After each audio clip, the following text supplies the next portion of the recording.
Also remember that if he's always asking you what you think, what you like, what you this, that, and the third, if he's not willing to give you that same information that he's asking from you, if he's not willing to give it to you, that's a problem.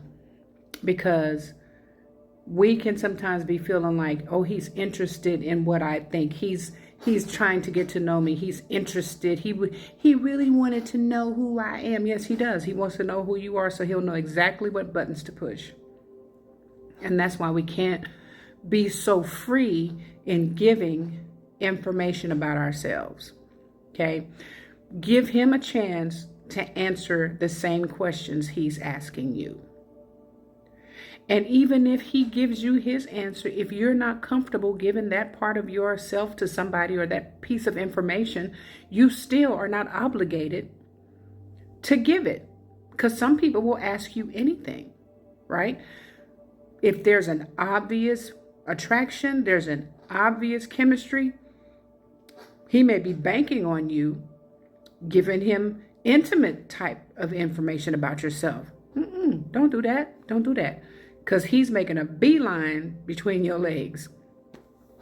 So I don't care what he shares with you, because what he shares with you, if you feel like that's too personal, don't give it to him.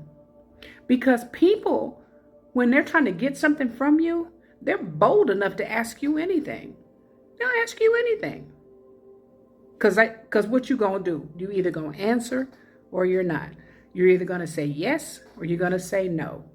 You're going to give them what they ask for or you're going to refuse. They got a 50-50 chance every time they ask you of getting exactly what they ask for.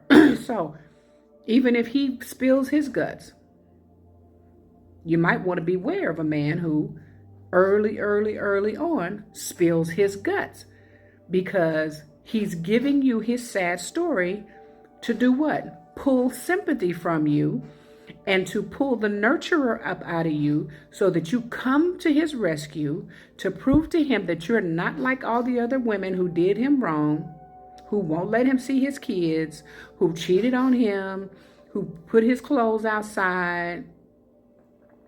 You don't want to be the woman who's giving TMI in the beginning and you want to look sideways at a man who comes to you with TMI in the beginning. Especially when it's about bad things that have happened in previous relationships, because it's always him that's being the victim. So I want you to turn off all of that emotional stuff that women just carry, a lot of times carry just out, sitting outside our chair. Somebody told me one time I live outside my skin. They wasn't lying. And it cost me over and over and over. So do not give TMI. If you're asked a question and you want to answer it, answer the question. Don't add nothing extra to it. And then give him an opportunity to answer the same question.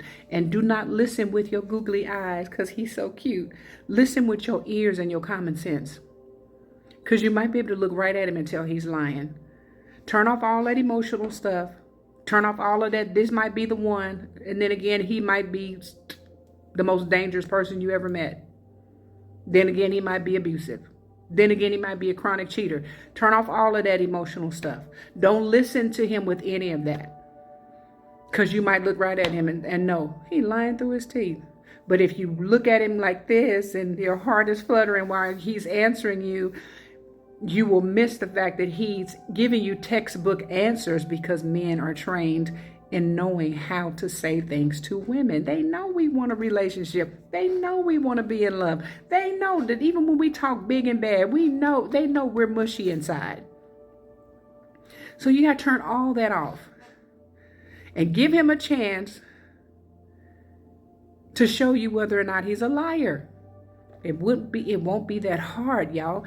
We've turned off the stuff that God gave us to protect ourselves from liars and crooks and thieves and cheaters and abusive men. We've turned that off and turned on all the googly eyes. Turn all that shit off. Turn it off until you can see exactly who this is in front of you. so that 2, 3, 4, 5 years from now, you won't be sitting up crying because you're still trying to make it go back to what it was in the beginning, and it's never going to go back to what it was in the beginning because he lied to you from day one.